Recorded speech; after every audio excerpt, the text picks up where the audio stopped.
Oh, yeah.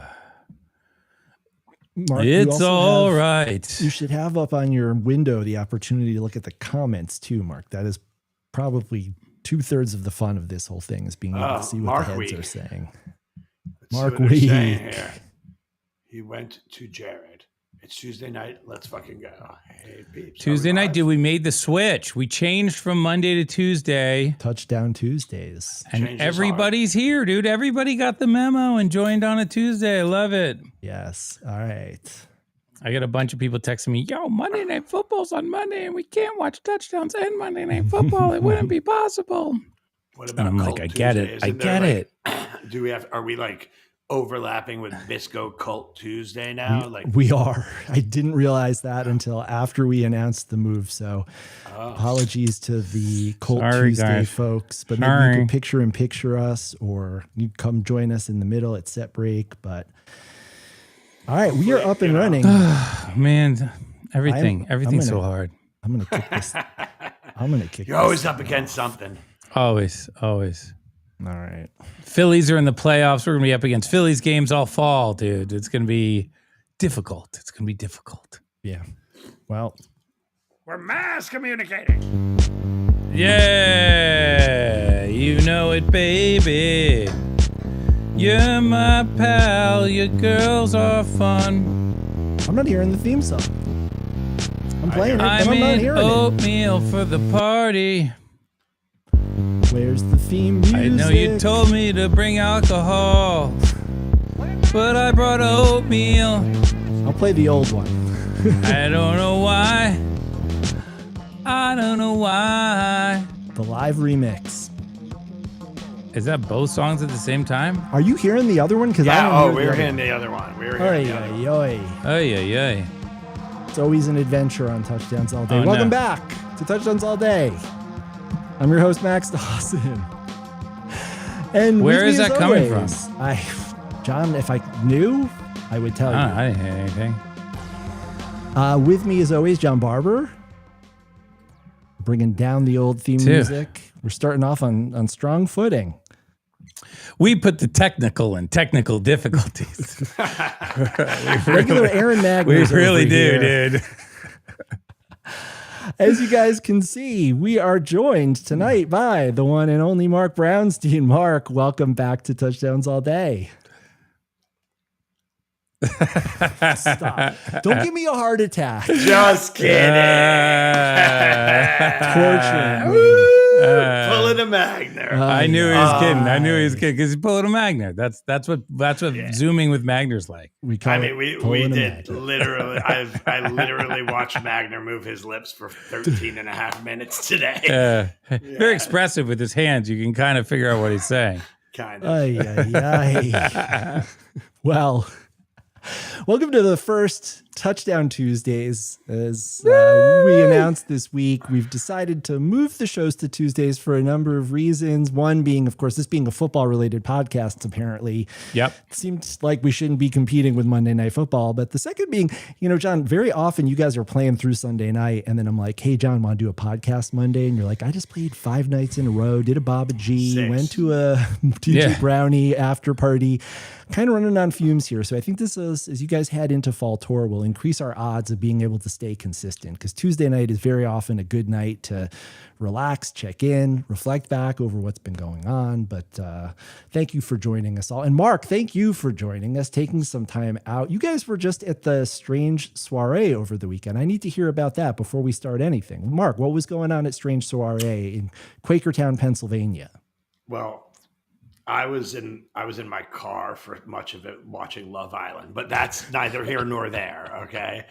I'm just trying to catch up. You know what I mean? Okay. I'm like behind the gun, but no, it was, listen, Solar Circuit is a great young band. We've played with them before, hung out with them before, and they've got this festival. They asked me months ago, almost 6 months ago now, they asked me if I could put this weekend aside and come and play their festival. And it was just like, it was one of the coolest. It's like the coolest gig. You don't know what's going to happen at these things. You don't know what you're going into half the time. It was one of the coolest gigs that I played as a DJ all year.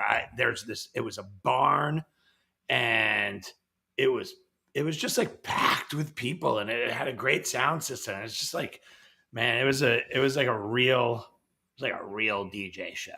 It felt legit up there. Yeah. It looked, from what I saw, it looked like Melstock vibes, like very intimate, very out of the way, very fam. That's a really good way of describing it. Yeah, it felt that way for sure. Yeah. I mean, it was a great small festival, and we knew a lot of people there. A lot of our friends were there, and the cool thing is it's on a pig farm. That's like what the plot of land is, and so they with their own product, they put out a charcuterie board for the ages. It was, whoa. Yeah, I don't know if you ever got to the charcuterie, Barber, but it was fantastic. It was really, really good. And, they partner with like a local bakery, sourdough, which is really, that's my go-to. I mean, like good food, the Dave Wiener effect where you've got a nice charcuterie board that really elevates the entire experience for everybody. Is it true though that it elevates the experience if a charcuterie board shows up in like the middle of the floor of a like active concert? I think there's like a backstage, front stage sort of thing. Like at a certain point, I don't know. That's like the shrimp cocktail going around in Fish Lot. Like it's like an invitation to a listeria situation. Yeah. I mean, it took me a minute to allow myself to dabble in the backstage oysters. Definitely the first 1 or 2 times that Dave bought them, I was, on a diet that day and couldn't have oysters. I don't know what diet you can have oysters on, but that was the one I was on. And then I just watched, and nobody got sick. Nobody was puking in a dumpster behind the venue. And I was like, all right, maybe I'm next in this thing. And then he taught me a couple of things about how to roll the sushi correct for the hand roll with the little cut in it and the little flip over. And damn, is that a great piece of knowledge? That is just amazing. Wiener rolls a great sushi roll. I like oysters, but I only had 1 or 2 of the oysters at the most recent Shuck Fest that we had backstage at the last Venator in Portland. But I had about 6 of his hand rolls. He makes these little hand rolls, and they're not they're cylindrical. They're not conical. They're like even in width the whole way across. And he's got like a high end fish. I don't know what at first I was like, what's happening here? This guy's coming in with raw fish and raw oysters and setting it up backstage. It feels a little weird, but then it wasn't weird. It was great. Yeah. Yes. So Wiener does whip up a really special backstage kind of hospitality situation. He's good with that. It's healthy. It's a true highlight. Anytime he's going to be at a show, no matter where it is, he's got the local purveyors, he's got the connections, he's going to the farms, the markets, the cheesemongers. He's bringing the best stuff out. So, and only the best stuff for the Disco Biscuits. You guys bring the best stuff to us on stage. Dave Wiener brings the best stuff backstage. Everybody in the chat brings the energy to the shows. They bring the energy to online. Now, Barber, online, you've got a little Very Moon takeover going on this week. You've got a new song out, and you have Hannah, who I guess plays Leora. Hannah plays Leora. All over your Instagram for the Very Moon musical. What's going on? And tell us about the new song. Well, we put out a song that Hannah is the lead singer on. Her name's Hannah Gaffney. She's an actor from here in the Pennsylvania area. When we were hiring her for the Very Moon shows that we did 2 years, was that 2 or 3 years ago? We did those. I think it was only 2 years ago. We did those live events, right? And we hired 5 real actors to play the 5 roles of the main Very Moon characters. She was cast as Leora the Queen, and she just killed it. She has this incredible voice. She's got great stage presence. She knows how to act. She's the full package. But I knew her from the Giant supermarket commercial. So she was on my TV all the time. And I was like, I can't believe the girl from the Giant supermarket commercial is in our production. I was pretty psyched about that. I feel like that's a big get for you guys. I know. That's what I thought too. I was like, wow, this is a big deal for us. And she does a lot of, she's in that scene. She does a lot of great work. So we had this brainstorm of an idea because we had the song Imagine Me, which Aaron and I debuted at the acoustic show in Denver at Ophelia's. And we had a different singer sing that, somebody from Denver, and Lillian. And then but the studio version that we cut with Jason Fraticelli and Marlon B.B. Lewis Jr. is Hannah sings it, and we recorded at Spice Studios in Philadelphia, which was a great studio, and we mixed it up. Aaron mixed it, and we produced it, mastered it down, and we put it out as another installment of our video / audio for the Very Moon production theme that we're on. So this is the third song I think we've done, and I think we're just going to keep going until we have all the songs done, or if Disney buys the movie, the musical from us. One of the two. Yes. I'm not sure. Whatever comes first. Yeah, and so Kush did the video for this one again. The video is really good. Kush is doing some amazing stuff. Very, very psyched to have him aboard the process.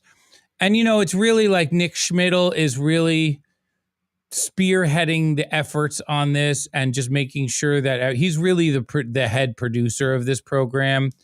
And him and Aaron they're just an incredible team. I'm happy to be a part of it.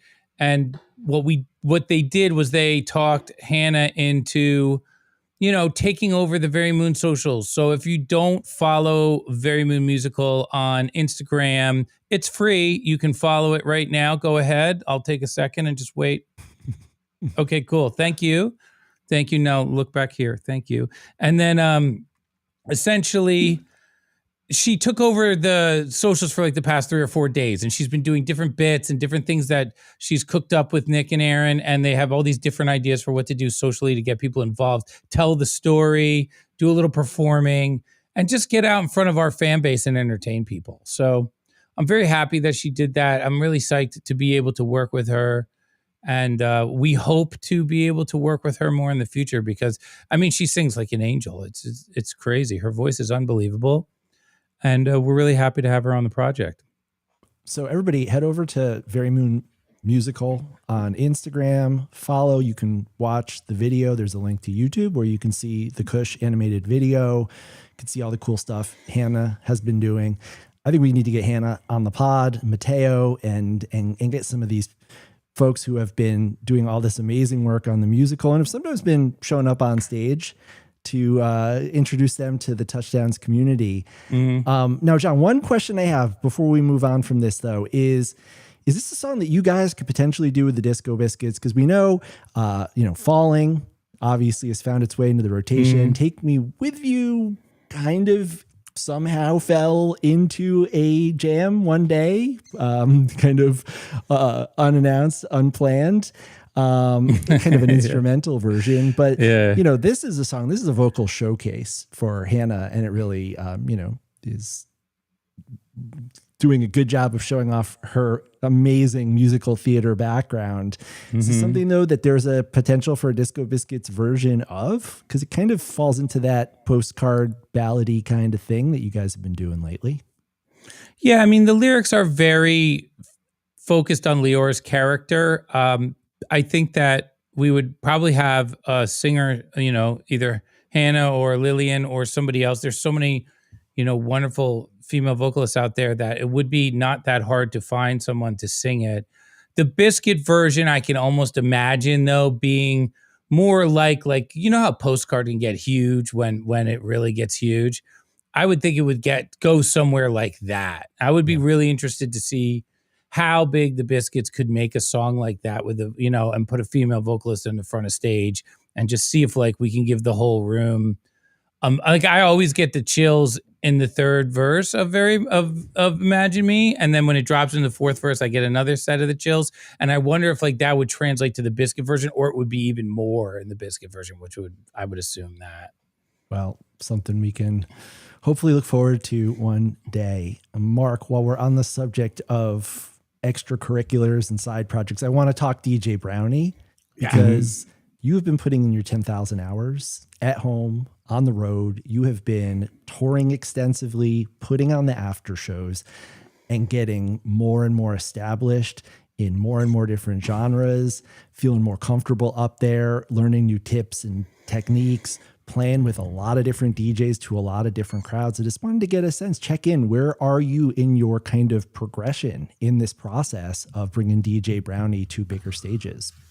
Yeah, I mean, I'm probably at like 400 hours. You know, I mean, if you really counted all the hours up, but it's still a lot of hours, and it's a pretty good progression. But before, you know, I'm probably about 15 years of like, you know, 3 to 4 hours a day away from like being a master at it. But luckily, you know, luckily it's a situation where, you know, like DJing can be as simple as just like, you know, being in your friend's house with your iPhone and just, you know, taking control of the Bluetooth, right? And so that's like the thing about DJing, right? Like just DJing as a skill set, and like not talking about producing, because I think people like mix up DJs and producers, right? Because so many people, like so many like music producers over the last like 15 years it's been like what has been dominating like the live music scene, like producers.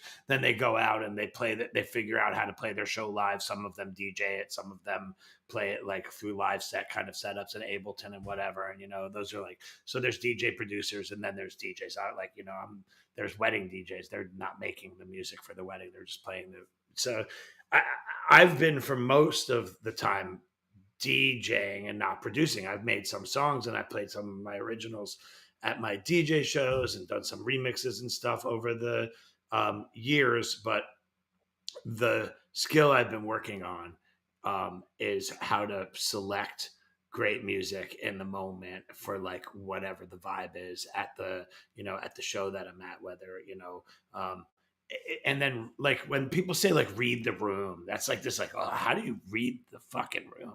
You're allowed to curse on YouTube. We're allowed to curse. Yes.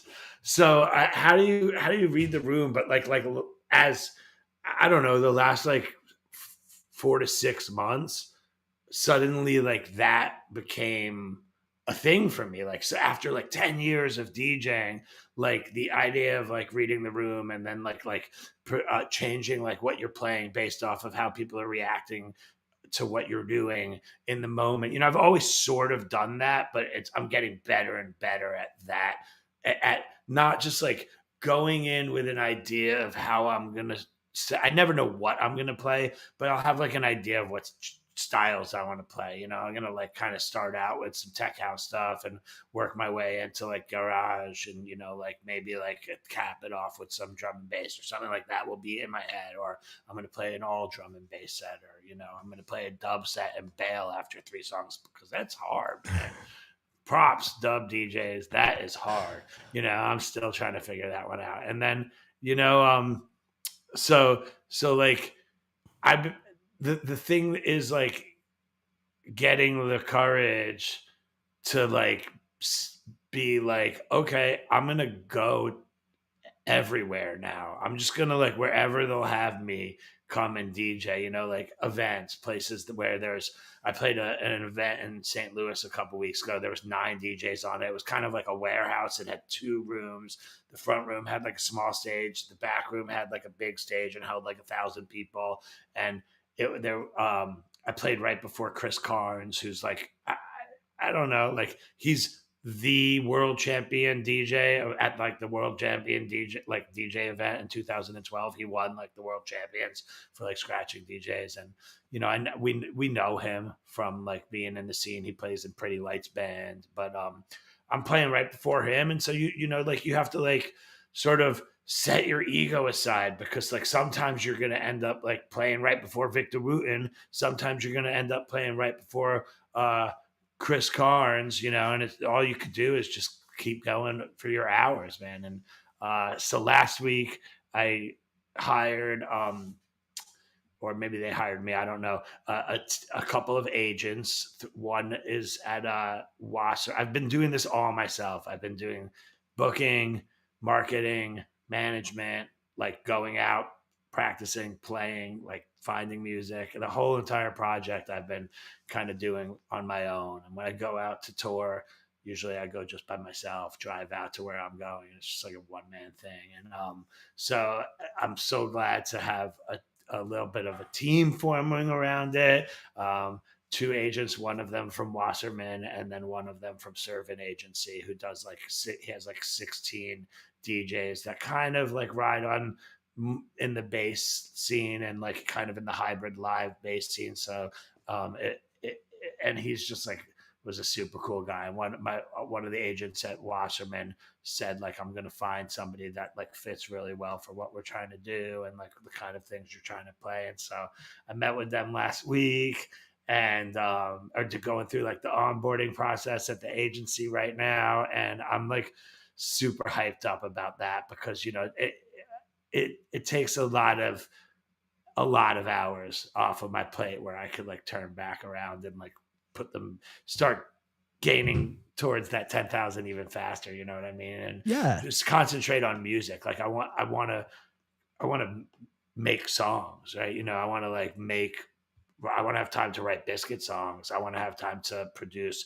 DJ Brownie songs. And it's like hard when you're spending all of your time, you know, working on administrative stuff. So, you know, it's been going really good. Like I have like a great idea of like sort of what I'd like to do with this project. I feel like really, really grateful to the Biscuit fans who like, when we went out on tour, this last tour, and we were doing all those late nights. One night I would do it with Barber, one night Barber and Magner, you know, then just Barber, then just me. We were like, had this whole cool kind of late night series going that felt really complimentary to like what was happening on the tour.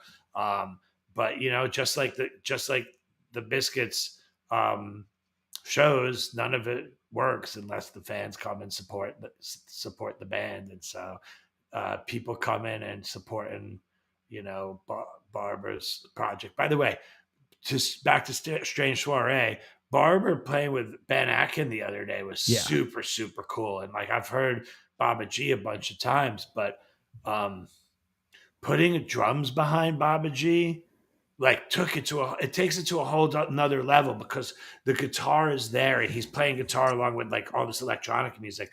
But when you like sneak it in, the electronic music in between the drums and the guitar, it felt so full and it felt like live, but it also felt like forward and electronic. And I told Barbara right after that set, I was like, this is like your direction for Baba G. It's super fucking cool. I really loved the way it sounded. So it's cool to see the Biscuits have been playing so well. And, you know, a lot of it for me, like, you know, like, DJing like feeds into that, you know, I'm like learning so much about like the structure of electronic music, just like what works, like how drum beats, like, develop over the course of a song, and then what happens like with bass underneath it, what happens with like, you know, melodies over it. And so it's been helpful for both the Biscuits and also Tractor Beam coming back around and like bringing in like being able to be like, here's 4 or 5 great samples that are like super hot right now in the DJ scene. So that's what I was going to ask. DJing is really great. On the one hand, it takes a lot of courage to, you know, you're at the top of your game. You have a mastery of being in the disco Biscuits. You know how to do that. You know how to do that at a high level. Yeah. And now to step back. Does he though? Does he? He looks so clueless up there. You know what I mean? No idea what's going on. I'll get there. You'll get there eventually. Another 30 years. I always have to turn to Mark and be like, A minor. How does Show Rabu go again? That is true. Which one is that? Yeah. But then to, you know, put yourself out there, to be vulnerable, to learn a new skill and put in those hours and start small and build and build and build. And the community has been so strongly behind you, not just showing up, but putting on shows, playing alongside you. I see you playing with is it Smink or SM Inc? You don't know. SM Inc. Now I know. Think Tank Dubs. You know, there are so many producers and musicians Willis, in our scene. Like, you know, Willis. We've been doing this for a long time. You know, I've been DJing for 11 years, but only like recently does it feel like I'm like DJing. Like I've been DJing the whole time, but like, you know, like real DJs would make fun of me because I DJ on Tractor. And again, like I am not like a judgmental DJ. Like I am well, like inclusive and welcoming. And if you're DJing on your iPad, or if you're DJing on your phone, or you're DJing on a Tractor or a Serato or whatever method you choose to use, you should switch over to CDJs immediately because it looks silly. All of that other stuff looks silly. But I'm not judgmental of it because it's like, that's how people learn. That's how you start. I saw LPGOB had like a Femme House. This is Femme House is like her thing. And she has like a charity around it. And she had like an event where they were teaching women how to DJ, and they were all learning on controllers. Like, no, there wasn't like 40 CDJ setups there. It was like a bunch of people sitting there with controllers. It's like, the buttons do the same thing. You just get like tooled on when you show up at a festival, and you ask the people to move their CDJs aside so you could put your laptop and your controller down. It's very elitist. You get to, but super like, snooty. It's a snooty scene, but I refuse to. I refuse to be snooty back to the younger DJs. We want to encourage people to do this. Steve is great. Like playing with SM Inc. the other day. Like every time. I'm at the point in DJing where every single time I DJ, I learn something new or multiple things new. And it's just like so exciting to be in that stage. I like use YouTube, right? Like, how do you do this? What does this button do? How do you use this effect? Like, there's a wealth of information. You can just become an expert on YouTube at pretty much anything. You want to learn how to build a car, go on YouTube, right? So, like you said it's like vulnerability, right? It's like I spent a lot of years not living up to my potential as a human being because I was afraid to be vulnerable and do things and try things. And sometimes I think like I wasted a lot of time not getting better at certain things because I wasn't good at them in the first place. It's like crazy. Like, it's like, that's like, this is too hard to get better at, so I'm not going to try or whatever. But, it's like, what's nice is that's just not the way I am anymore. Like, I'm like, I wrote it on Instagram the other day. Like, I subscribe to a growth mindset every single day. I'm trying to get better at bass every single day. I'm trying to make my voice better every single day. I'm trying to make my body healthier every single day. I'm trying to make my production skills better. It's like, pretty much all I'm doing all the time now is trying to improve all of the different things that I do. I love it. So and it's coming through in the music. It's coming through in your demeanor. You have a purpose. It's dedication. driving you. Yeah. I want to know how all this is folding back into the music of the Disco Biscuits. You mentioned it a minute ago, Mark, but obviously Tractor Beam has been huge.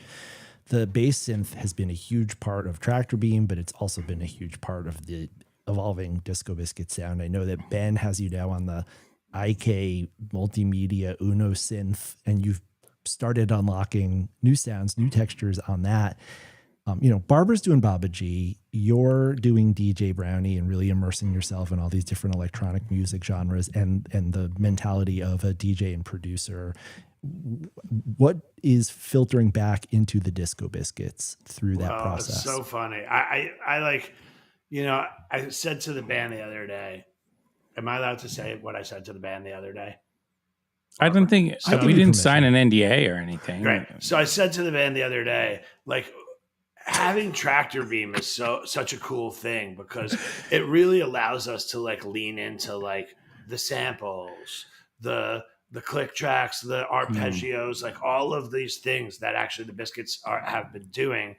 We have really just embraced it all and then gotten rid of everything else except for that, and that's become Tractor Beam. And almost something inside of me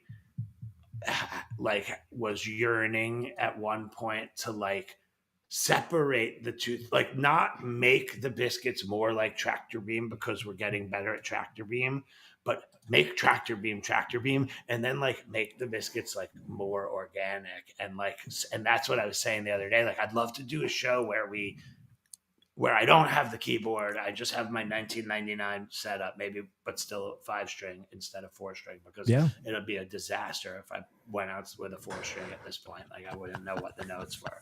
But like I would love to, I don't know. I would love to see what two shows would be like if we didn't play on the click at all. And like, no arpeggios, no click, back to the basics, like play like more like I say this because I've listened to a lot of Disco Biscuits. I've been driving all over the country by myself, and I've been listening to early Disco Biscuits and late Disco Biscuits, and I fucking love the way the Biscuits sound right now. I love listening to the Biscuits now more than I ever have, because it's lush and it's like tight, and it's like there's so many textures and there's so much great technology.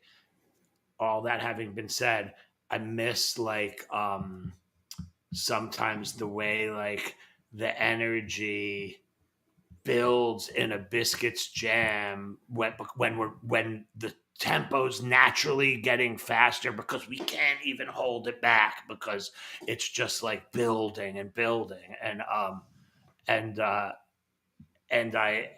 I feel like it would be like a really cool thing to like try to, we're doing an acoustic show. So that's like I was thinking the most show. stripped down version of that at all. But like, I thought I don't know. I thought it would be cool.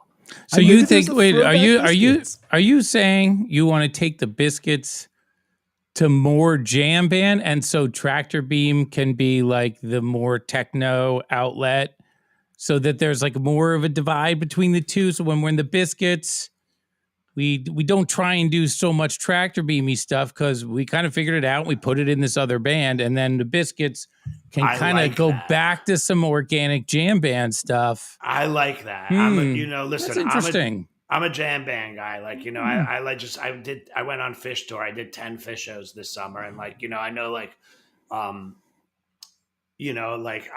I feel like I do that sometimes because I want to like just like go back to being a fan and like take in music in a way that I did when I was being inspired to make my whole life this. Like, I like to be like, okay, this summer I'm gonna go back and like spend some time with the band that like really like tipped all of this off for me. Yeah, and like it was cool. Like some of the things that happen that are so organic, it was fun to watch, you know what I mean? And I like jam bands. Yeah, I like jam bands. Like I love like the organic, jammy, kind of jazzy, kind of, lighter like style. Like I love the electronic stuff. You're not like, I'm a DJ. We just talked about this for we're at 33 minutes. For 20 minutes we spent talking about like, producing electronic. We'll play some electronic music that I'm working on. And but I do feel like Tractor Beam is such a great outlet, for the things that we've been doing for the last couple of years. So Mark, this is a new play one. Stone Waltz, Crater, organically. Yeah, this song is called T-D-T-Da. T-D-T-Da. T-Dad? T-D. T-Da. T-Dad.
Dance in your garage.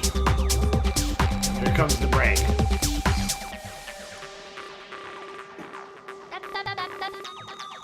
Da, da, da, da, da.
Yeah, so I'm going to get this mixed up this week. I'm not going to overthink it. I'm great. You know, I start a lot of tracks, but finishing, mixing, mastering.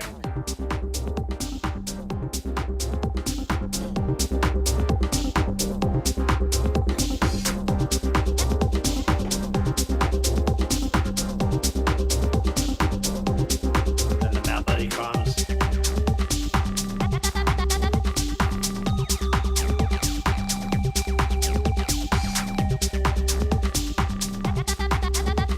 Hard not to put that da everywhere, like, you know.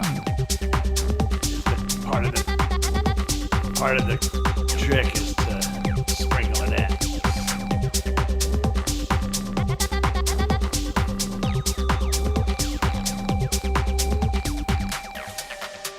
Break number 2, just for good measure. I haven't put in like my like snare fills and stuff yet. I just got like a couple of. Yeah, Dan, that's what I'm talking about. Turn it up. DJ Brownie in Chicago. I started talking to my new agents about that today. That might be the first show they book. Sweet, dude. That's sweet. I like that. So I'm hoping this track, TDT would be. This is the drop. Last drop. I'll shut up so you can hear my new vocal. Check it out. Shaker comes back in.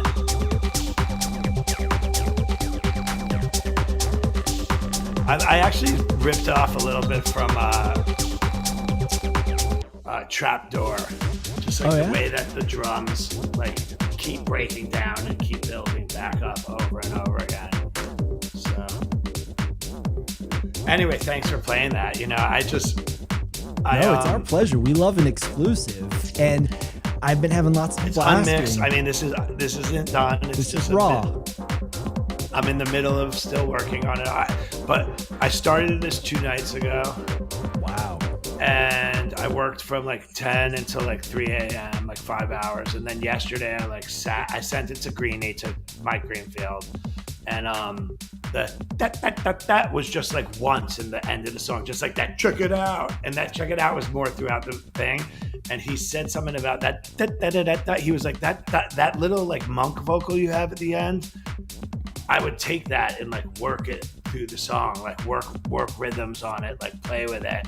And so I came back the next day and kind of moved some stuff around and then built like the song around that vocal. But you know, like for me, what I'm going to do, because it's minimal, like it's kind of like I'm trying to do like a kind of like minimal Detroit tech, like techno kind of, part of being minimal is not putting too much shit in it, you know? And so like I'm at a point where I have like 20 something tracks, and I want to just finish it tonight. When we get done here, I'm giving myself one more night, and when I'm done at 2 a.m. or 3 a.m. tonight, whatever, 5 more hours, I'm gonna print the stems, send them to Jesse Miller from Lotus, who is gonna mix and master the song for me.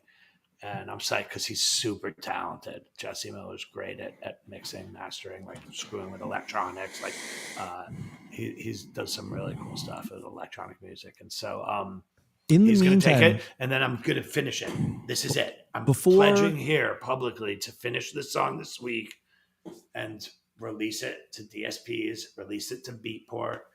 I might have an issue with the name DJ Brownie. There is a DJ Brownie that's been around for 25 years that releases on Beatport still. No. Oops. Yeah, I might have to change the spelling. Dude, names are tough, bro. Names Brownie, are tough. DJ Brownie. That exists too. Everything exists. Everything exists. DJ Brownie.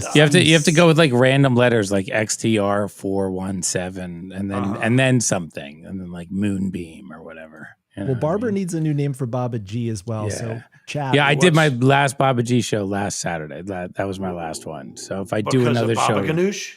it just doesn't make sense for me to be there. It's the wrong party for me to be at. I think I don't even play music that I thought I was. Strange Shore Ways the wrong party. I thought the music that I was gonna play was gonna be more 118 soulful stuff.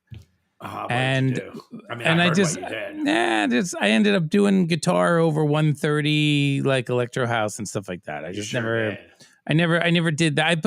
I spin a heady 118 like groover, but you have to stay in that world if that's what you want to do. Like Hugel stays in that world, you know. And I just don't have that. I don't know. I have to go other places, so I feel like it doesn't make sense necessarily. Now, Mark, I know you're going to be dedicating yourself to wrapping this track, getting it mixed, mastered, and out. But in the meantime, the chat wants to know, where can they listen to DJ Brownie mixes or tracks or what's out there apart from coming out and supporting you live? Is there music online, a website, a social account they should be following? DJ Brownie DJ-Brownie.com is my website. We just put up the Peoria show that we did with Think Tank Dubs and Baba G and DJ Brownie. My set is up on YouTube, and they just embedded that on the website. The DJBrownie.com tech support team is working around the clock. You can get tickets at DJ-Brownie.com. Linked out for every DJ Brownie show and every Disco Biscuit show. Everywhere that I go is populated there on that website. You can go get one of your like DJ Brownie hats. At some point I'm gonna, do some merch.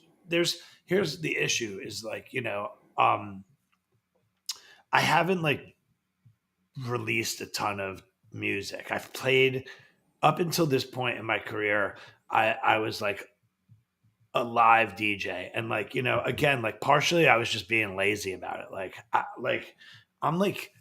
I'm a little bit flustered out there. You know what I mean? I've got all of the D's too. So like, I'm coming in and like, I'm just getting ready to go. And like, there's a record button somewhere that I still don't know where it is. You know what I mean? It's like that was when I was doing the computer. Now that I'm on CDJs, I need to get like an external piece of hardware and like hook it up USB, and then it will record. Wait, to do what? To record my set. Record the show? Like record my mixes. Like I don't do like mixes in my house, like record them and like post them up, like, like magic tapes or something. Like, I have up until this point just been curating like fun parties live. Like that's my love, is doing that. It's less about building like an online persona about DJ Brownie. But now that I've got agents, now that I'm going to have a track, like, and I'm going to release it, I'm going to have to get some remixes. I'm going to have to go through the process and do the whole entire thing. So it's a lot of work. I'm not putting that much pressure on myself, to make it all happen at once. I'm already 52. So it's like, I figure like I have like a good 10 to 12 year, like, visualization plan for like what I want to do with this, to get out to like Carl Cox's age, you know what I mean? A lot can happen in 12 years. So, I feel like by the time I'm Carl Cox's current age, which is 64 years old. And So I'm how old that super guy is? inspired, man, by Carl Cox, Kevin Saunderson, like 60, like Danny Tenaglia, like 62, like even like Barclay, Claude Von Stroke is like 54, 56 now, like 56 years old. It's like there's like a ton of 50 and 60-year-old like superstar DJs and a lot of new DJs in that age range too. It's like it's like pretty fucking it's pretty cool what's going on when you take like when you let people like think of DJing as like, you know, like the culture, like the young culture, maybe EDM is, but not necessarily like house music, like, you know, like house music around the world. The DJs that are huge have been doing this for 30 years, like us, you know what I mean, like jam band musicians, like, you know, like Fish and the Biscuits, and like people who have been doing this for 30-40 years and are still at the top of their game. So 50 is the new 30. Justin, get it right. Get it right. Well, let's switch gears and talk Disco Biscuits for a moment. You know, you guys just played a few epic runs, Ardmore, Between the Trees, new material. But before we even get to that new material, and we will go deep there, I wanted to commend you, Marc, on the Ardmore set lists. Master class in jam band set list construction. Very much felt like a cohesive run where ideas were introduced and drawn out over nights. No one knew what to expect. There were things that people hadn't, and I'm not just talking about bust outs of materials, but ways of organizing people's experiences through the set list. So things first, you gotta throw a little bit of a nod to Joey too. Yes. Like it's like before I can't sit here and take all the credit for that amazing work that was done, but you know, like Joey and I like collaborate pretty strongly on the set list stuff, and I don't know that I could do it at such a high level without him at this point. You know, we're kind of a team, and you know, and I feel like I operate really well in team settings these days, you know, like maybe not as much when I was younger, but like as I get older, I'm like getting really good at like working with people and on like team kind of oriented stuff. And so Joey's been killing it. But you know, it's funny, like Joey came in with a plan that was so like out there that we probably people would have loved it, but like my initial reaction was like, this is crazy, this is a little too crazy. And it was like, I'm not going to say what it was because maybe we'll do it one someday, day. but like he had a crazy plan. We did a little bit kind of the way that we constructed it was based off of like some of like the initial like foundational work that he was envisioning for the run. But yeah, it was really cool. But no, well, Joey, when it's funny because one time I picked up Joey's Chat GPT. Morgan, the question is, does Joey use Chat GPT? And one time I picked up Chat GPT on Joey's phone, and I opened it up, and he had asked 2 questions in the history of his Chat GPT. It was like one like right when it came out, and one like recent. The question was something like, "What is a good present for like a woman or something, like a birthday present for," it was like funny. But what's funny is was his complete lack of like understanding about how to use Chat GPT. And I, you know what, like I'm gonna just like squash the whole thing. Joey doesn't use Chat GPT. I know it's funny, we don't use Joey's, AI. Joey's AI lyrics, but no, you know, not in music not or the lyrics. Is. We don't use it at all. We don't use it in the music. I don't come down on people who use AI as a tool and bringing art out. Like, you know, I don't love when people just use a prompt only and then like don't know actually how to do the skill. Like it's one thing used as a tool to help people who are masters of their skill, but there are a lot of people who just use it to create stuff just with prompts, and they don't know anything about the actual art. But Joey is funny case because he doesn't know anything about music either, but like it actually spits out some like incredible cool melodies like on top of his lyrics, and so many of like so many of my favorite melodies of like the last year and a half or 2 years, I like heard him like coming up with like in person, and in his like scratchy kind of like voice that's getting better. Dare I say, like he's been doing this for a couple of years. Well, guy's super talented. So yeah, those set lists were really cool, and the shows were great. But you can't like downplay the bust outs. Not at all. It made it super fun. I was super fun.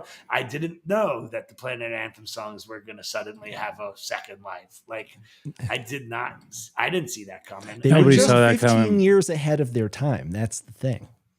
The world wasn't ready for them. That's right. The band wasn't ready for them. It's not that the world wasn't ready for them. It's like we were not. They were 15 years ahead of my time for sure, you know? Yeah. And it's like, now I'm playing Fish Out of Water. I hear it completely differently than I heard it then.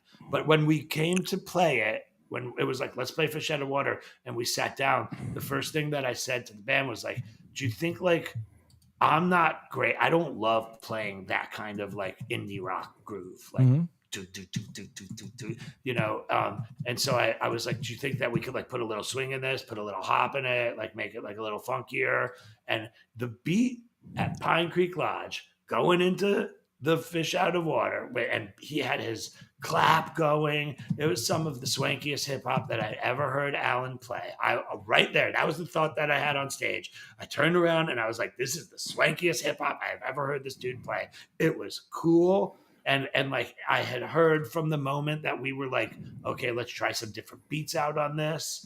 And so the bust outs were fun. It kept that tour like really interesting and doing them in a new way, and it was cool. Just want to clarify, Barber also can write comments on screen.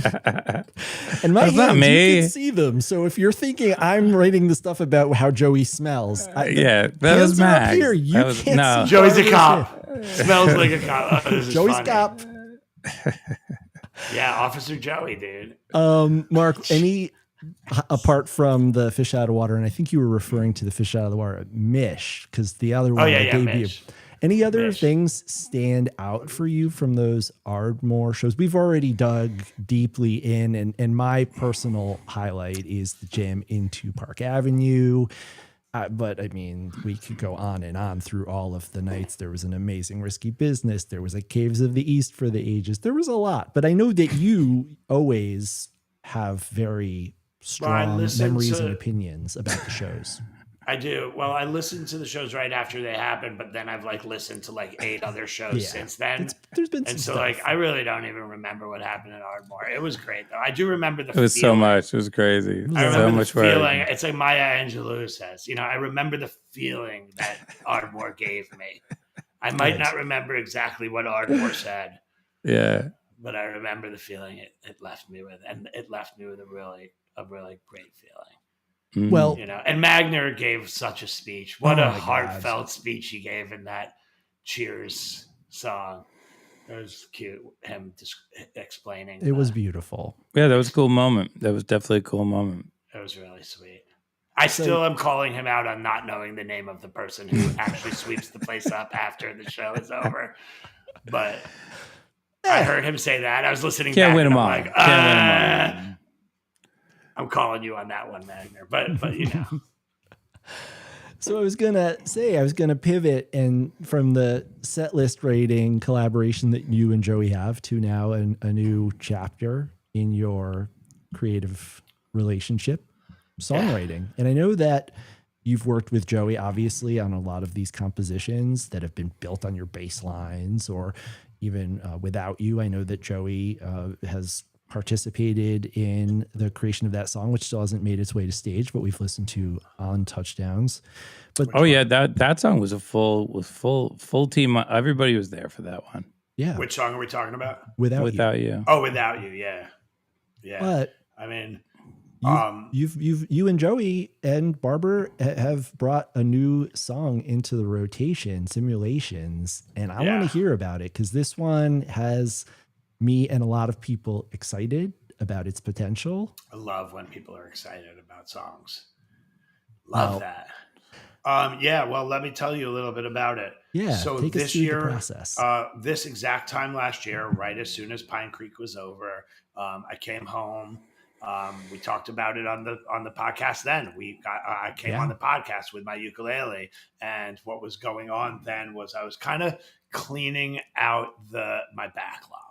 I deleted Instagram, yada yada. We did the whole thing. I got rid of all my social media. I cut my um, phone usage down to nothing, and just all I did was write music for that month, the next month. And so we got Champions out of the way. I needed to finish that. Tantalize is 15 years old at this point, so I made a demo for that, get that in the Biscuits, and bring it up to speed and up into the style that it should be in, the way that I was kind of hearing it. And so we did that. And then Birthday Wishes, which we played a little bit of. It's not quite done. I just sent that out. Barbara wants me to come up with some tastier changes for that. So I'm still, that's my new backlog. Without You, still a backlog song for me. I wrote that one 10 years ago too, or maybe a little bit less, right before my brother passed away. I wrote that one. So maybe 5 years ago. So, I don't know what it is about the last 15 years, but I'll write something and it takes me 10 years to get it into the Biscuits. Thank God the Biscuits are still a band. You know what I mean? I still have an outlet for this backlog here. So Simulations was the first thing that I started working on that wasn't already partially written at that point. I got Birthday Wishes too, but Simulations it's the first song that I've gotten in post pandemic that is outside of the ones that we all worked on together, that I've kind of just sat down in my computer and put it up from scratch. And so I started it on ukulele. I just started out as 4 chords and and me kind of mumble singing. So you want to play that and let people hear this is just the first thing that I had. You guys are being crazy in the chat. The chat is out of control. It's out of control. So Mark, do we start with Valley Road 89? I have no idea. What's the oldest one? I think that was the one you said to start with. All right, great. We'll hear in a second.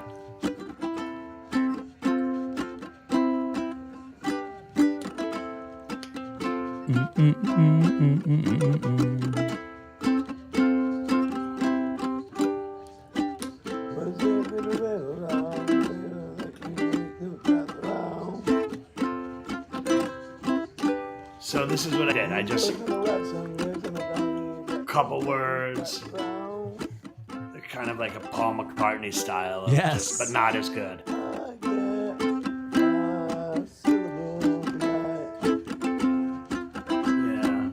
So that's that. You're not going to find anything more. You can stop playing this one, 89, and then later that day, the next one that I sent you is what I scattered my way into. You know what I mean? I started to come up with lyrics, started to come up with a little bit of a melody, and then I sang that into my voice memo. This is just me with my phone, my ukulele, and just my recording into voice memo, which if you look at my voice memos, there's probably hundreds of song ideas in here. You know what I mean? It's anytime that I ever am singing in the car and I'm what am I singing right now? I'll just be in the car in silence, and then I'll just be singing something, and then I'll come into my consciousness and be what is this that I'm singing? Voice memo, sing it into here, and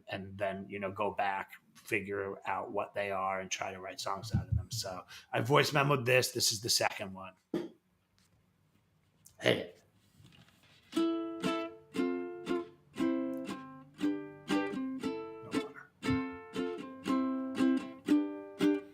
This next simulation, it's like the roar of thunder from a storm that's heading to your town. It's bearing down. In this next computation, gonna run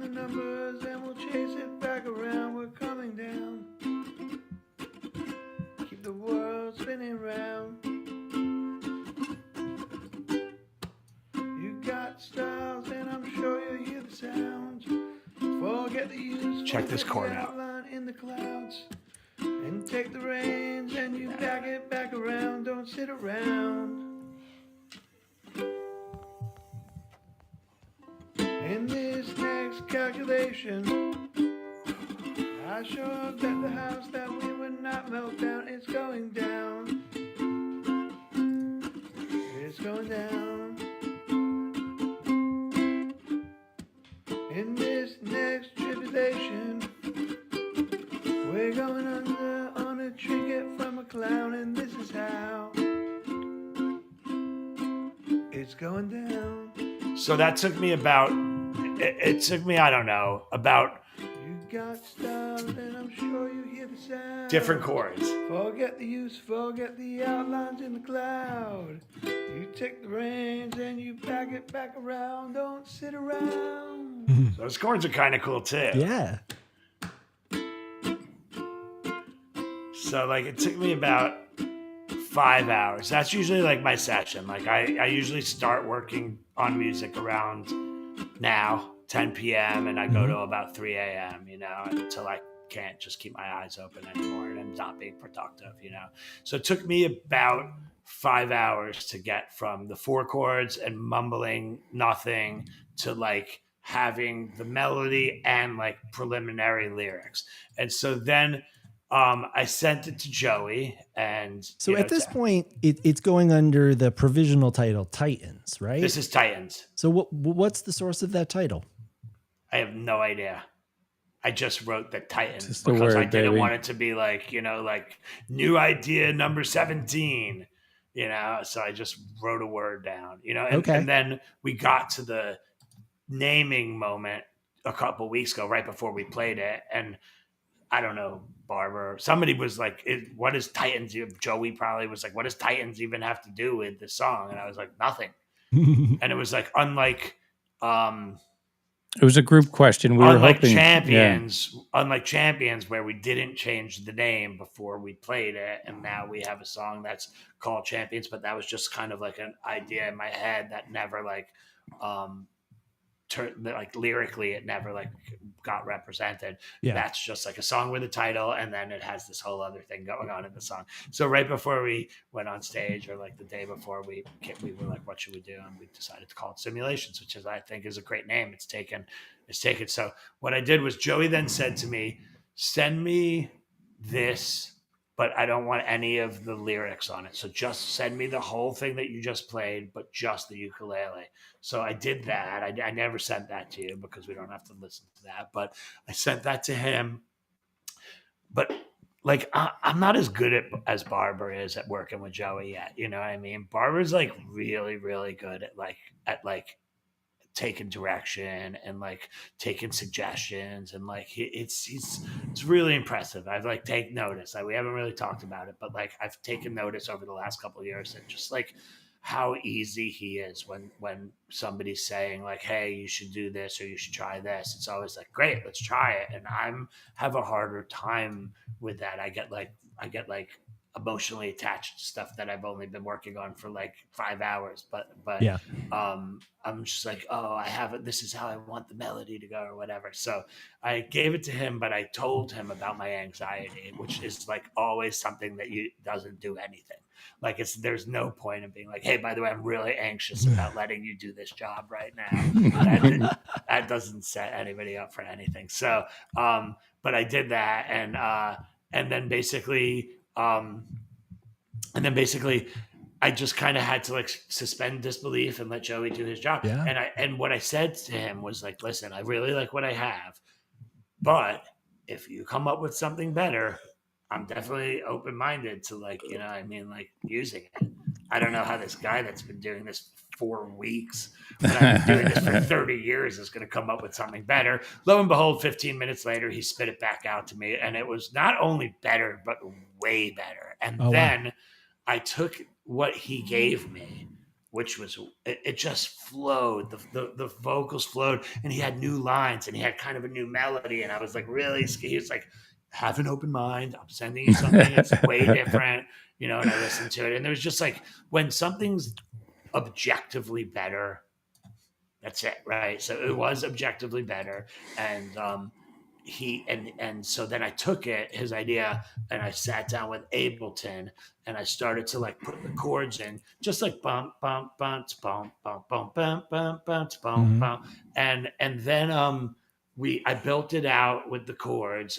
I built the chords off of tenths. A tenth is like a major third. It's the one and the major third, but the third is up an octave, and it's a very popular sound from like progressive house from like the early like 2010s, like Avicii and like all of those like Mord Fusting and all of those guys, Porter Robinson. It's just like a lot of those, and even Conspirator in that time period, a lot of those songs are built off of this chord that's made of two notes that are a tenth interval apart from each other. And so I just said, I'm going to do like 10th chords here and just see what happens. And I put the changes that I was playing on ukulele onto a synth with tenths, and put some like arps in, threw some like drums down, like just basic stuff. I use Splice, thank you, Barber.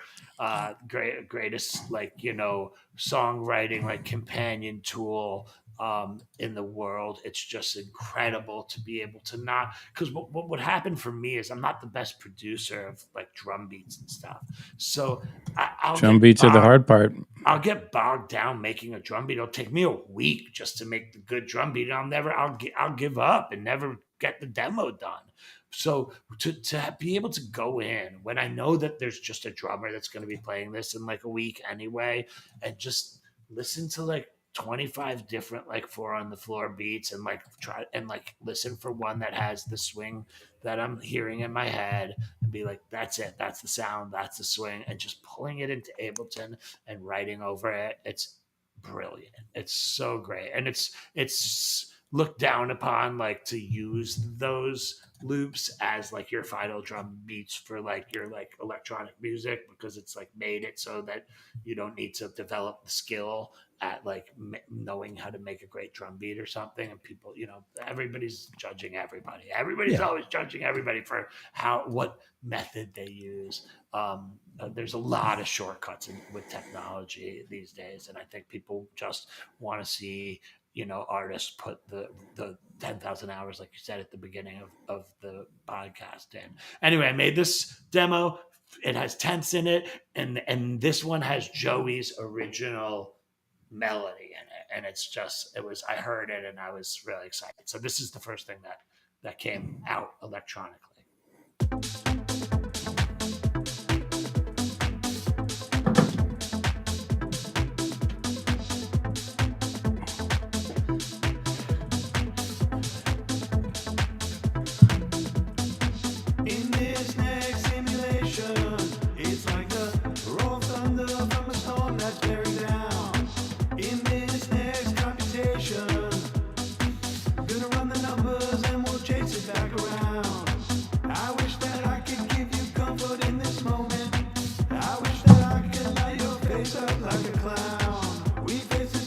That's Joey's first thing right there.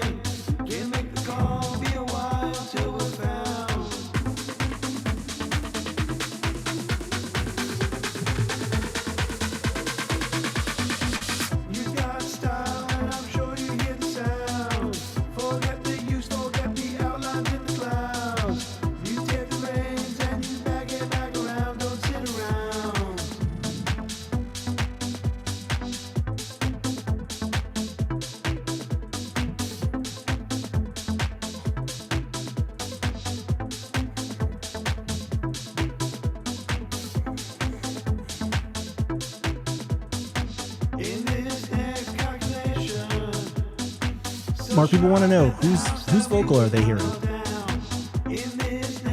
That's me.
Yep.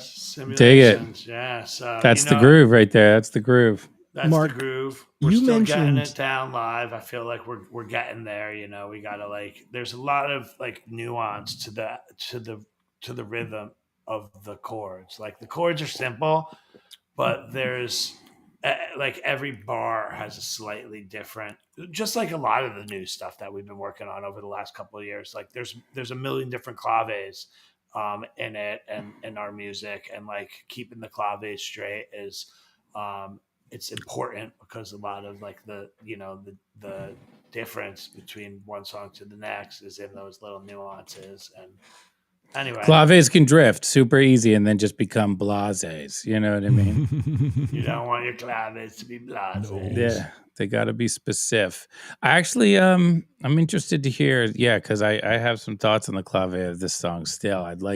I almost want in the chorus where it goes do do do do do do do do bum bum bum. I want that from the verse in that spot. I like that idea. You know, Wow. I don't know why. I keep That's singing that, and good. then we don't play it. So I don't know what that's all Look about. at me being like Barber about what taking the suggestion really positively. Yeah, you gotta let people cook, dog. That's all it comes down to. I love that. That's idea. all. Let's do that. That's Let's the make whole that theory. change. We're Yeah. making that change. It's done. Everybody Change. cooks. You know what I mean? Yeah. Well, when I went back to the demo and I heard like how open the chorus is, you could hear the vocal. I think we should like go back to like taking out all of the shit that we put in the organ and everything, and just yes, Joey, we'll take the organ out, and it'll be super happy.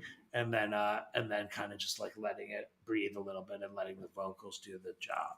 You know, because it has a nice little vocal melody. It's catchy. Before we get to the live debut, Mark, you mentioned on a past Touchdowns that sometimes you feel like you and Barber are writing in dialogue with one another.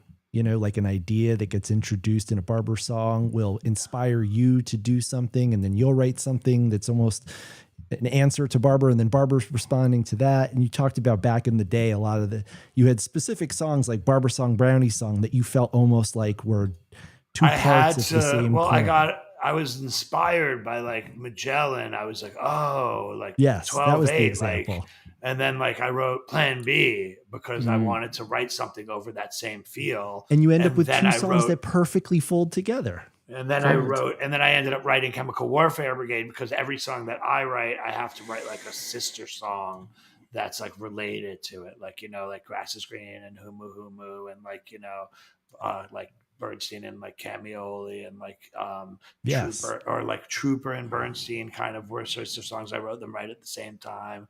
And Feeling Twisted and We Like to Party.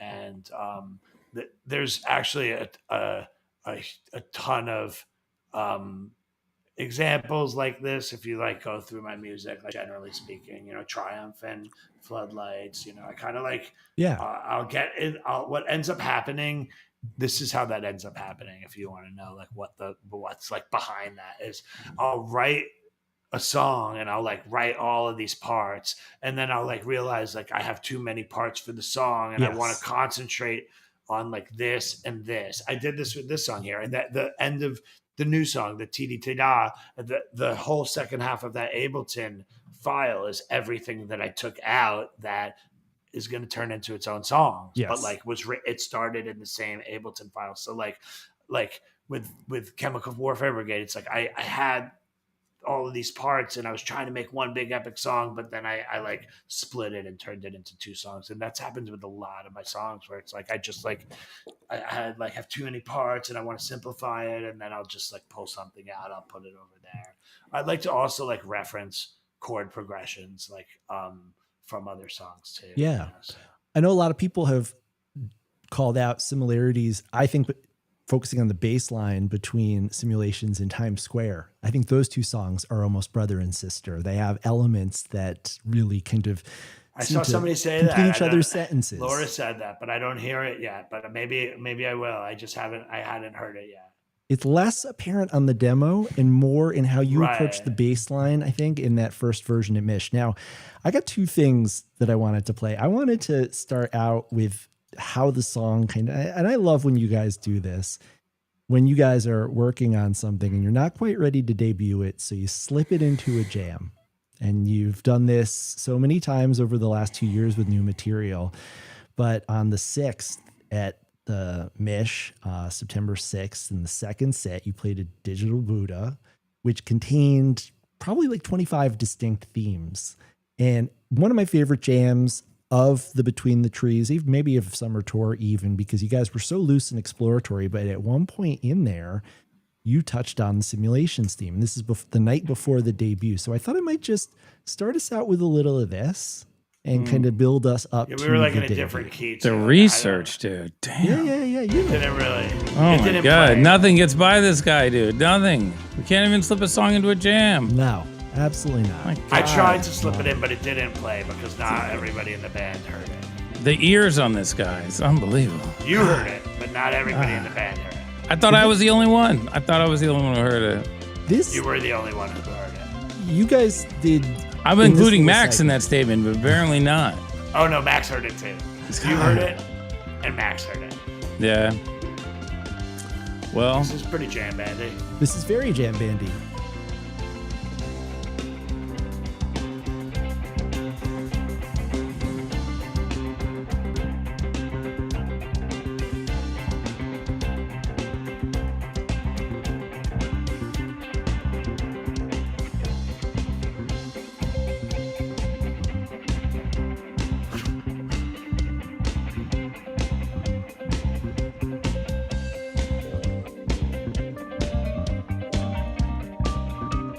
This segment is a DJ mix. You guys hit on so many different themes and teases and modes of Bisco.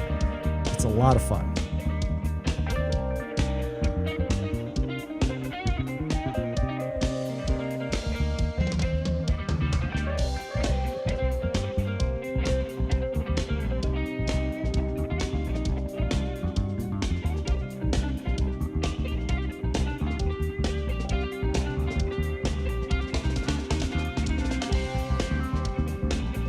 Mark, I feel like you're flirting with the Tempest bass line a little bit here.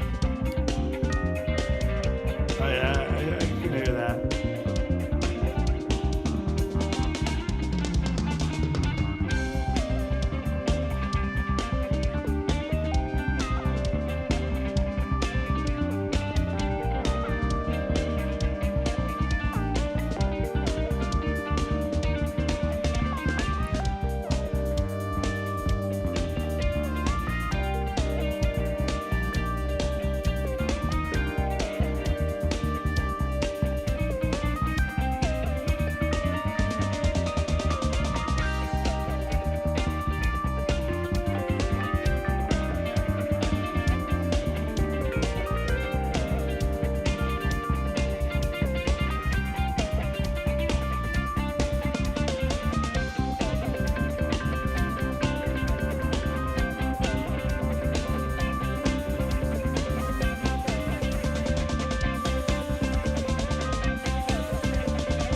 oh man.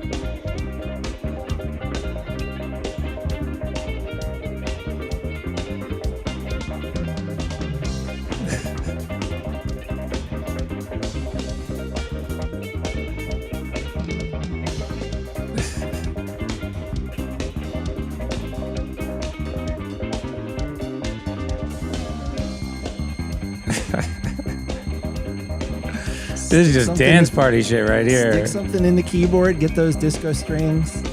Yeah. Yeah, you need the disco strings, right? Like you can never go wrong with the disco strings. There he goes. He throws a little sidechain on there. I like that. I like that. Give it a little pulse. A little pulse on those disco strings. I like it. All right. We picked a one.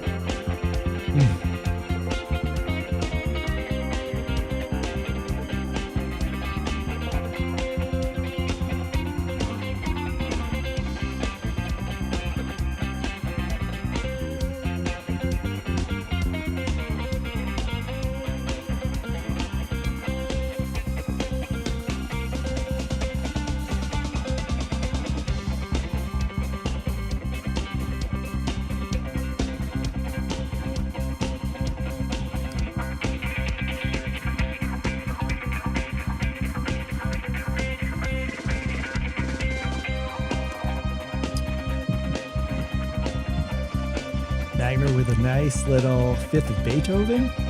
Yeah, right? Different kind of strings. Magner's in his like the string section of his keyboard looking around, finding some stuff to do. Going a little orc theme vibe.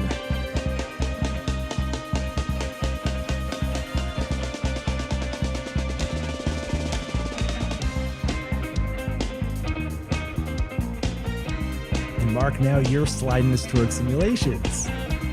Oh, we're there. This is it.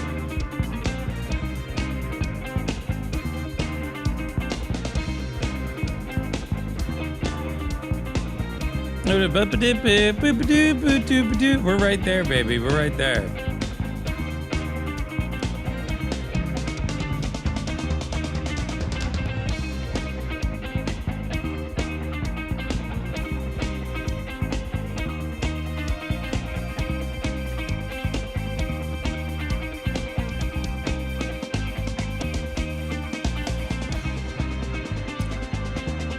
And a nice like orc breakdown. This is a DJ mix.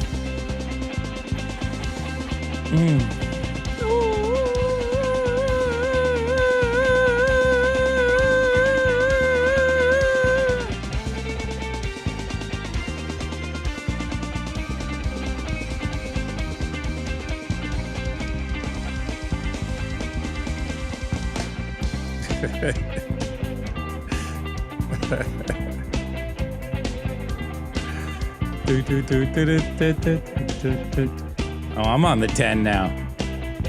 Yeah. Because we're not in the key of the song. No, it didn't work. We're in a different key. Right.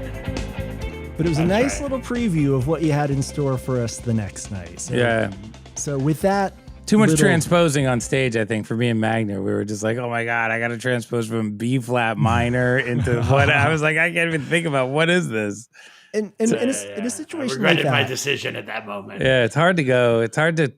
B flat minor is its own thing. You know what I mean? It's not connected to the other keys in my mind. I don't know why I think that, but it's only got 28 flats in it. So, you know, it is what it is. I tried to move it out of B flat minor, and Mark was like, absolutely not.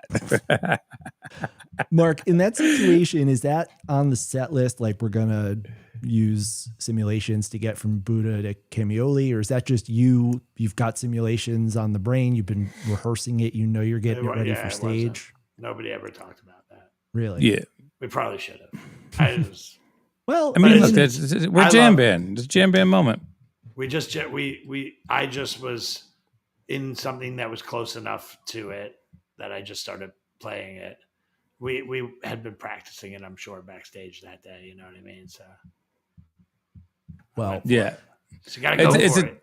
Yeah, you got to try it. You know, we almost got there. I just was on the 10th. If I was on the 1, it would have sounded normal, but I was on the 10 and it sounded weird. And then I was like, where do I go from here? And then we just bailed. But what are you going to do?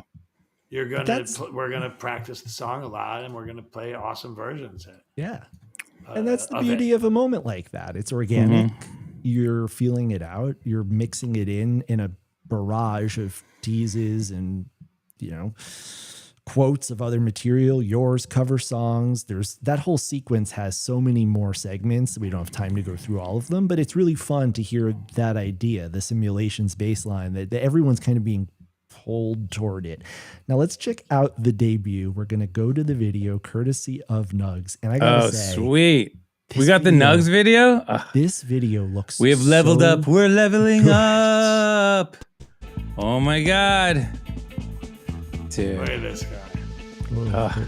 Let me see. You almost I got can do figured this out. better. The level up process is happening, folks. We are leveling. Oh my God. Look at that. Wow. What is going on? Dude, well, YouTube is going to break. YouTube's going to crash. YouTube's going to crash. There's no way we get away with this. Oh, man. Look at that crazy guy. Who is that? Who's that? My This God. This Look at shot this. is so cool. That is Props sick, to dude. Herms. Props to Lonergan and the Nugs crew. Props to Mish.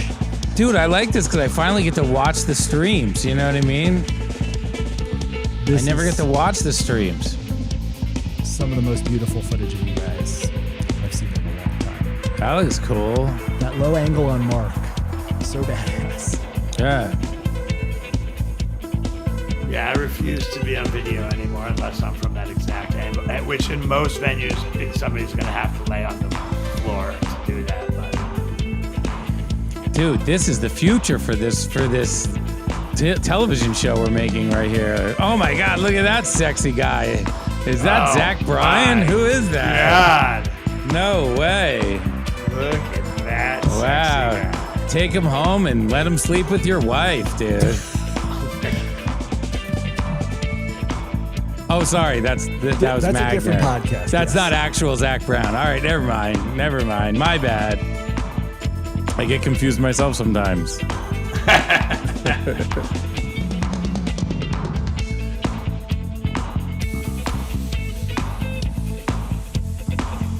I don't know what Cult Tuesdays are. I got to tell you the truth. I missed the memo on that one. You got to tell me about it.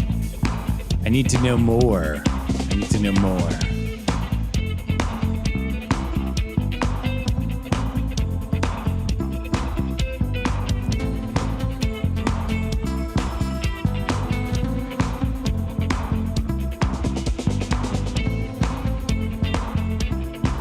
Bum, bum, bum. Oh, yeah. I wanted to keep this guitar line in the song, actually. Dun, dun, dun. I like that. Dun, dun, dun.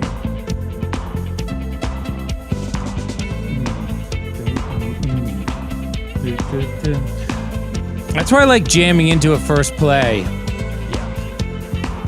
A lot of times backstage, I don't get to play that much guitar. It's more like the vocals and the overall, and I don't really get to sit and focus on what the guitar is. And when we jam into something, I get to like pick a line that I like, and sometimes it works really well when we get into the song.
Dun dun dun dun dun dun dun dun Lay it dun. down.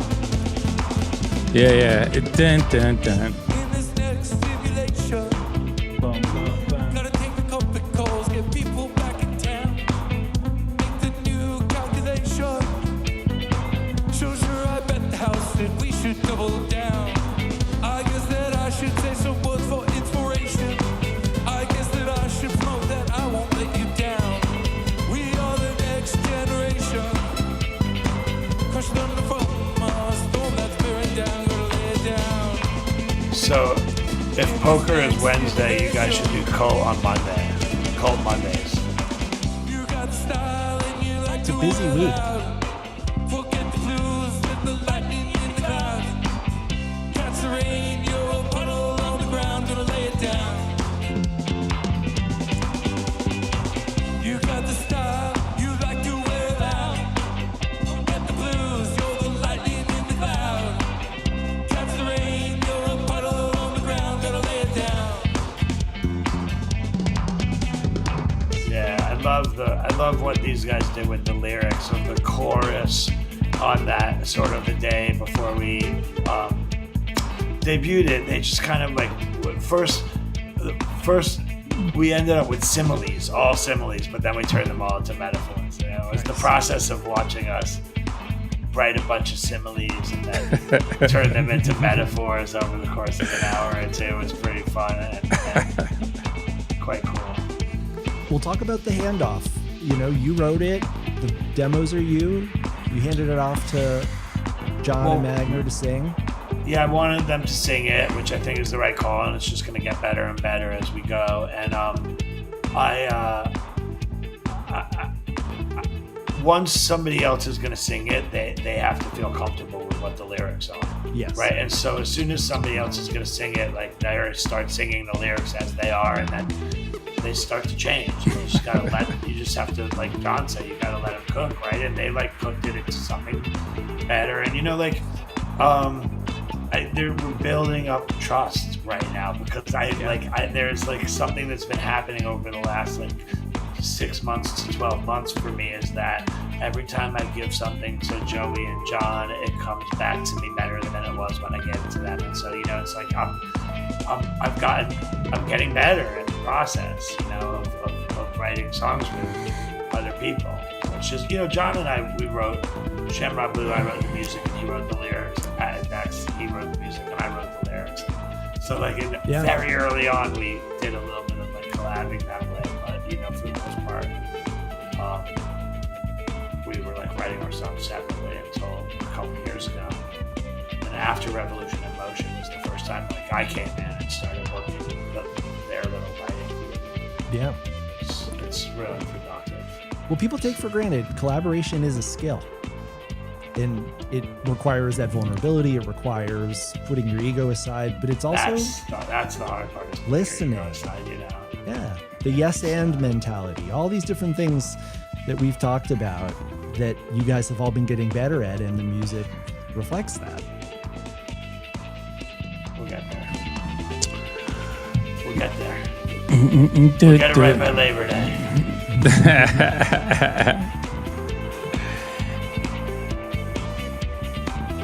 I mean, I love this video podcast thing we got going on here. This is sweet. Yeah, Go Nugs, dude. They got some nice cameras, nice looks. definitely. Yeah. Go Nugsy, guys.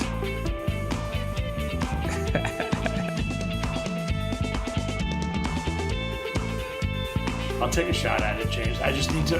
I'm gonna have to get like really good at playing the rhythm of the bass, playing that rhythm and singing at the same time is gonna be really, really hard. But it's not impossible. Obviously, it's gonna take a lot of practice. So I mean, I appreciate that you liked it on the demo, but also you trust me when I tell you, James, that given a shot to like get good at it, John and Magner are going to make it sound amazing, and for certain the ceiling is going to be a little bit higher on what I can do with it. So that's why I gave it to them.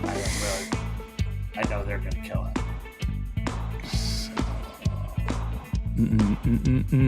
When you debut a song and you're thinking a lot about getting the composition right, thinking getting all the parts, the changes, to what extent are you thinking about how this song is going to live as a jam? Because you're right now in a great jam that is built on that bass line, very funky, which is kind of unexpected based on the demo. It's a little lower tempo, it feels like. It's settling in. It's got a really nice groove. But is this something that you guys practiced or talked about how you'd approach the jam? No, we didn't do that. I left a space for it on the demo, but you know, it's just like this is what you kind of have to do. Is just leave it open-ended. And, you know, actually, it was on stage. We were in the jam, and I started going right here into kind of back into like the first chorus, the verse changes, and I said into the microphone, talk back. I said, "Hey, let's sing the first verse again." Oh. And we were gonna jam up into the chorus, but we were in A minor, not in C, and so like I was like, I don't want to force this to C right now and like force like a jam bandy like major like peak here when the changes we had were great and they were big. It was building big, but it's the verse. So we hadn't really practiced how to get out of these verse changes up into the chorus changes to sing the chorus at the end. So I just went over to the mic and said to the band, hey, when we get done with this beat, first verse, third verse, same as the first. And so we made that decision to do that right there in real time. It's kind of cool. It's very cool. It's kind of cool. I mean, you know, this jam sounds great.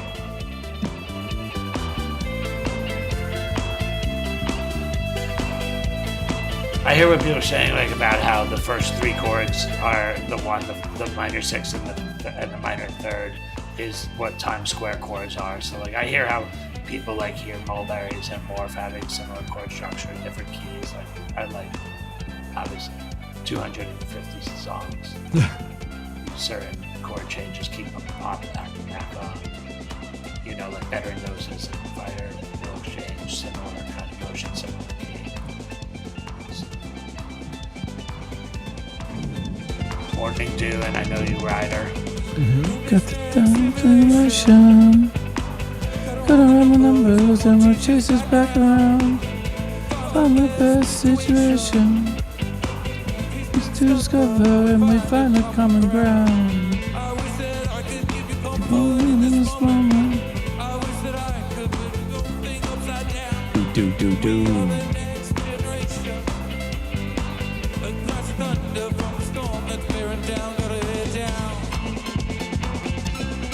Yeah, I like that. Come back to the first verse.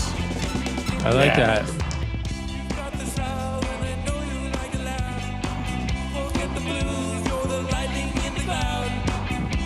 Catch the rain, you'll puddle and cry lay it down. The time you like to feel around. Look at the blues, you're the lightning in the cloud. Catch the rain, you'll puddle and cry lay it down.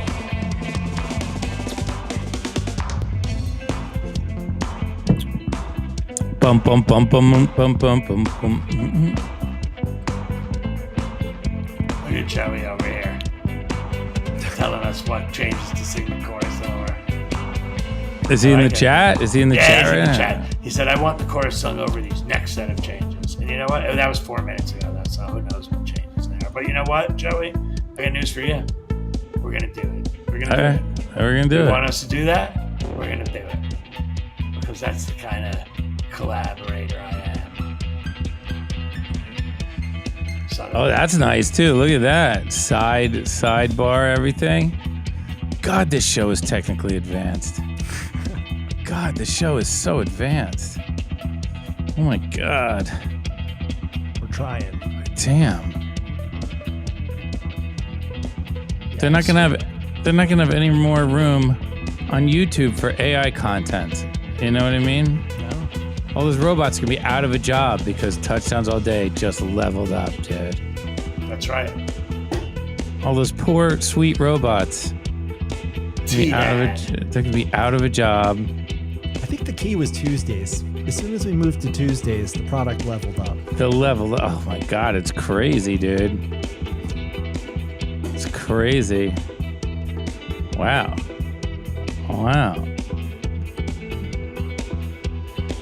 I like this too, because I literally can never watch the stream.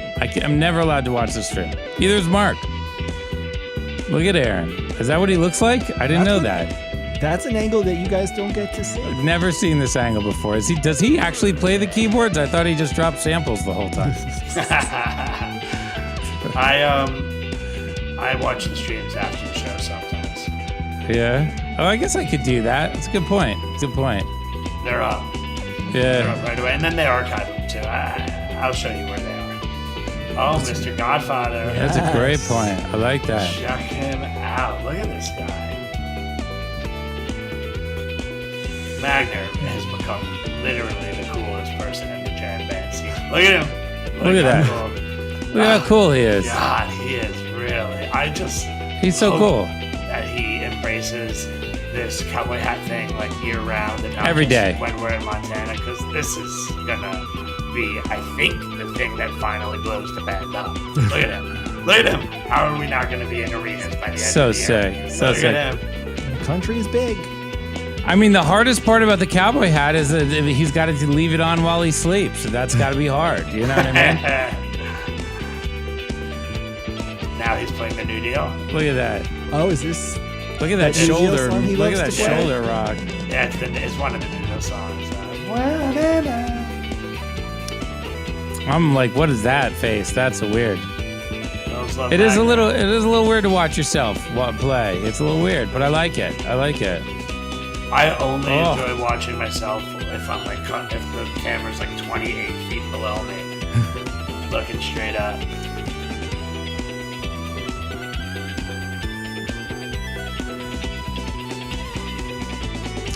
The lights look great from your guys' view. Yeah. Look There's at gonna be a that. great simulations. Look at that hat. Someday. I mean, he should really do. I mean, like, think about all the people who have kind of been toying with country. You know what I mean? Posty and Magner, Yeah. like Beyonce. It's like, you know, this just has to be. I hope that. Can we call an emergency disco Morgan Biscuits band Wallen. meeting tomorrow? I want to. Somebody call our manager and have them set up another emergency meeting. We need to make sure that Magner is bringing this hat on tour in the fall. Dude, if he doesn't bring the hat on tour, we got to have an intervention. Yeah. And hits the post. Nobody said we're gonna country, Howie. We're just gonna wear a cowboy hat. Yeah. Relax. We're gonna jam it.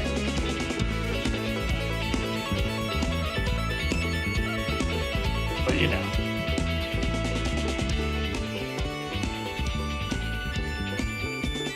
Look at this guy over here. The hat is the fifth. I think we got to give credit to our friend Nell, who went hat shopping for Magner and picked that hat out for him special in Montana. And I don't think it could be a more perfect accent on top of the whole Magner package. I mean, look at that. Look at that. Look at that bit. Look at that video. I mean, it's like ESPN. This is ESPN for jam bands. That's what this is. It's crazy. It's ESPN crazy. 42. It's crazy. Well, God, we've covered a lot of ground, from DJ Brownie and the new song that you've been working on there, to Ardmore, to Strange Suare. We've been at Mish, we've been at Pine Creek, simulations Everywhere. I mean, Every single version of simulations from the first thing that was ever played all the way through. It's kind of cool. I enjoyed hearing those in a row because, you know, I had forgotten, to be quite frank, that I wrote this on ukulele. It's like it was a year ago when I started doing this, when I was in my ukulele phase. Yep.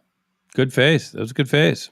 Well, it was like a year ago, Mark, where you came on and you had your uke and you were talking about some of the experiences you've been having, how you've been reopening yourself to your muse. You've been letting yourself write, letting yourself be creatively vulnerable. A year later, we've got a couple of new songs in the rotation. Songs are getting finished.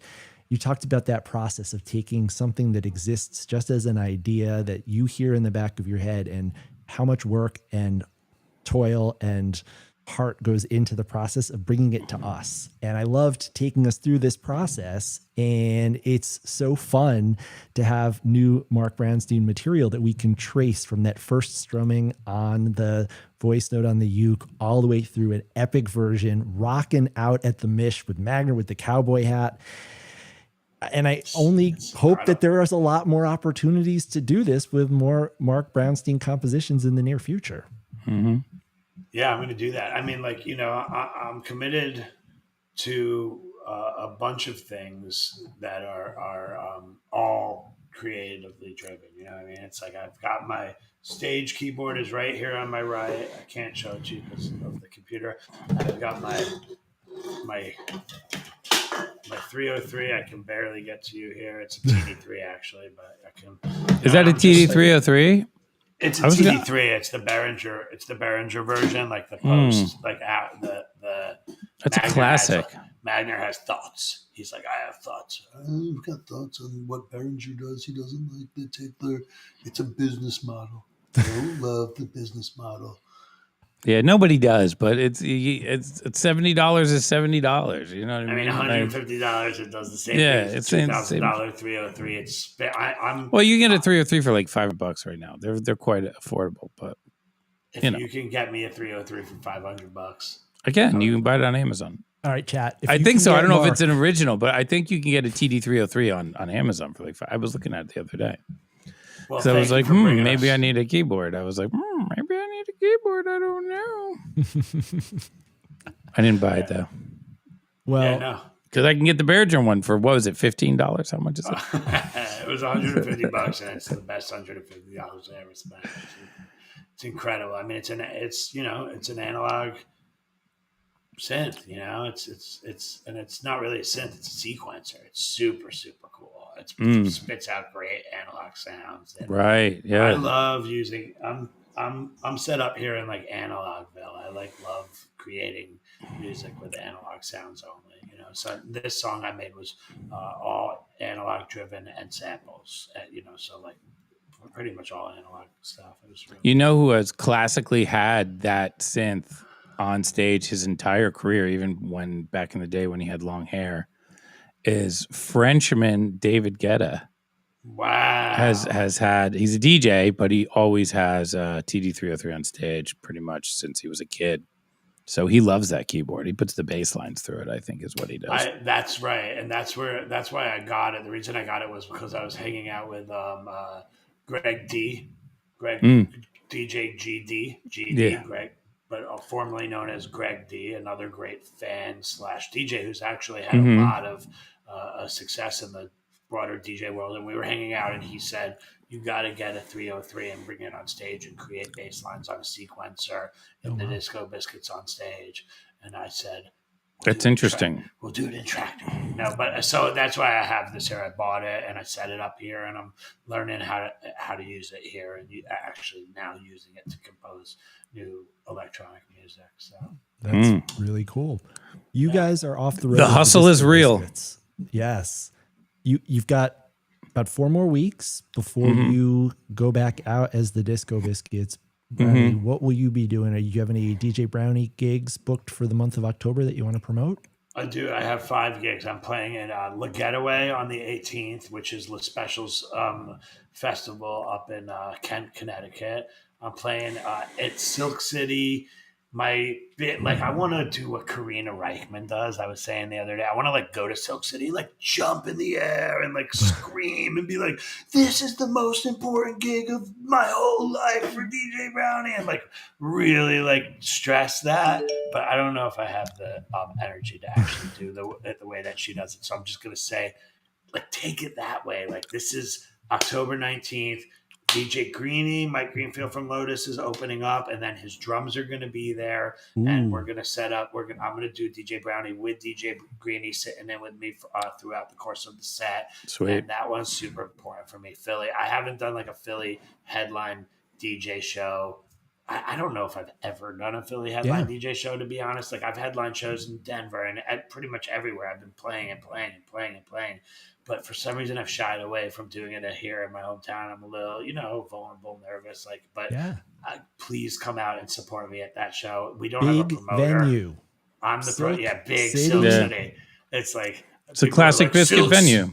Silk City still exists. I know, and it's better now. It's better venue than it was. I mean, the food's good. The outside bar is awesome, and a launch pad. I still go there from time to time. I like that place. Diplo used to rock. Diplo played there all the time. That was even when he was big. Court. He played there. Yeah, that's right. So big deal. Everybody gets to Silk City on the 19th. On the 19th, and then the following week, I have a couple of shows that I would say the 23rd, I'm returning to Albany, and I'm playing with Greenie and Future Joy at Ophelia's on Broadway.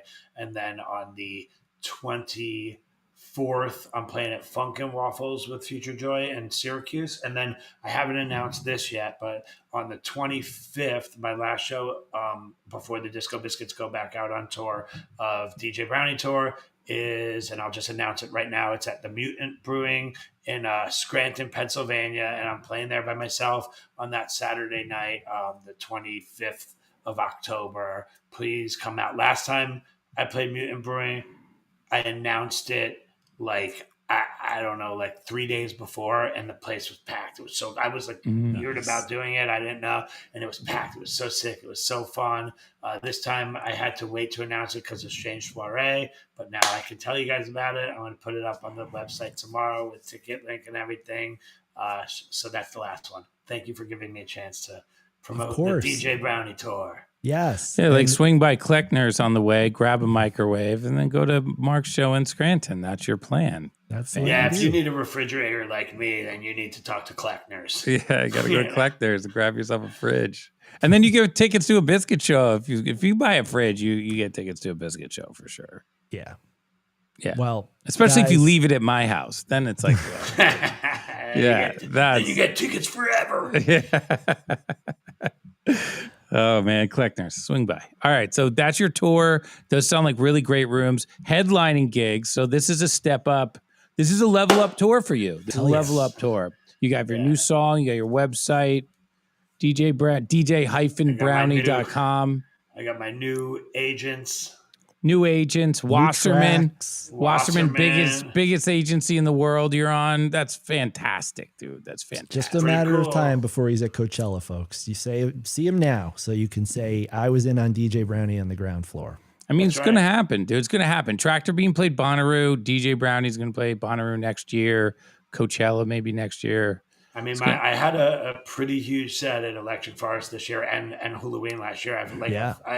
It's like landing at the big electronic music festivals. So I'm starting to feel comfortable with that. And like I was at Halloween, I was playing right before Walker and Royce. I play a lot of Walker. Damn. And Royce. Like they're one of my favorite musical acts. They're the G's. Out there.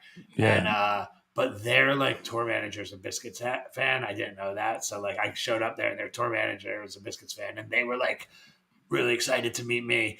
I was really excited to meet them, and I was like, "Oh, can I meet Walker and Royce?" And they were like, "Man, it's great to meet you, man! Blah blah blah, Camp Bisco, da da da da." And I was like, "Oh, this is cool."